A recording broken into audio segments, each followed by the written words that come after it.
Let's talk about Ellen DeGeneres. She fled America.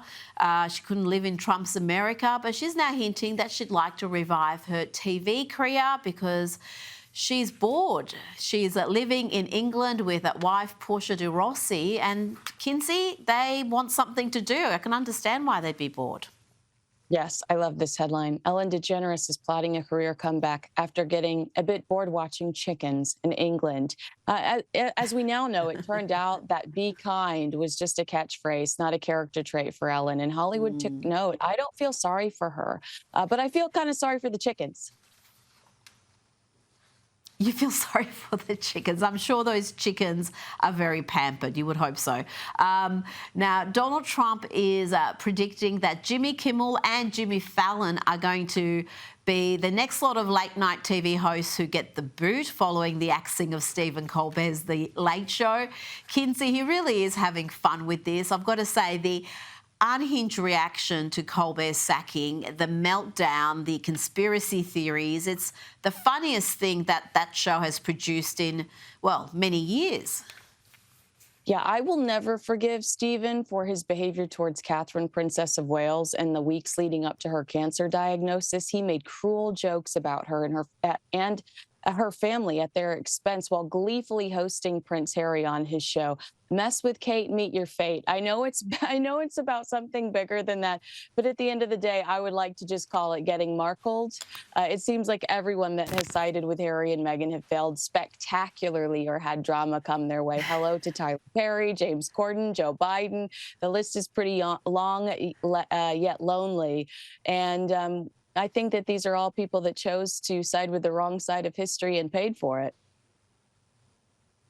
You make a good point there. And even Oprah, you could add to that list. Of course, she's still fabulously rich, but her public standing, she used to be universally loved. And now the negative reaction to her is so strong. And I'm not saying it's all down to that Harry and Meghan nonsense that she was involved in, but it didn't help. Now, Dr. Salvador Plencia has pled guilty to 4 counts of distributing ketamine in connection with Friends star Matthew Perry's death. Kinsey, what more can you tell me about this?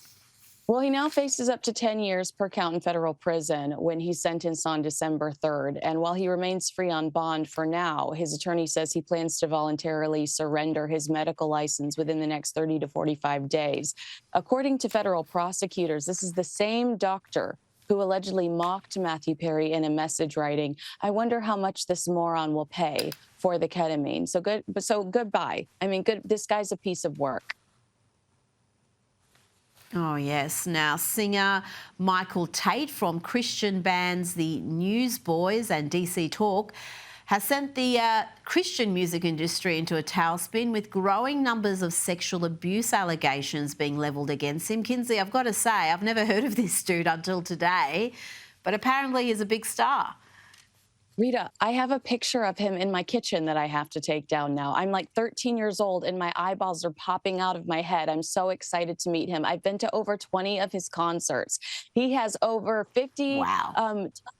Over 50 top hits, multiple Grammys, was campaigned throughout Donald Trump's last election, along with Trump praying for him on the stage. This guy is so high profile in the Christian music scene. This is the new Me Too. This is the new Diddy. All of these accusations are absolutely devastating to his fan base. I'm shocked that this story hasn't blown up more, considering what a huge star he is in this scene. Interesting. I got to say, did not know about him until today, until this story came up.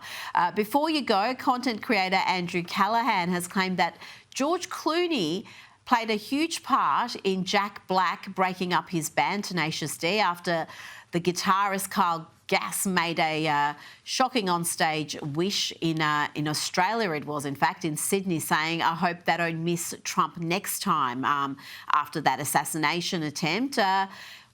Tell me about this. This came out during that Hunter Biden interview. Yeah, this is what I was going to say. This allegation surfaced during the F-bomb laced Hunter Biden interview that did the unemployed former drug addict no favors. At one point, Hunter hypothetically discusses how he would handle things if he were president, to which I say, God help us all. Yeah.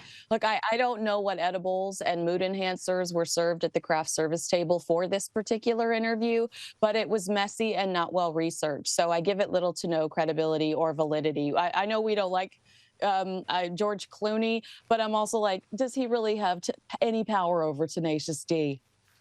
Yeah, I get you there. And it was the interviewer who told that story. So it wasn't even Hunter. But yeah, that was a wild interview, 3 hours.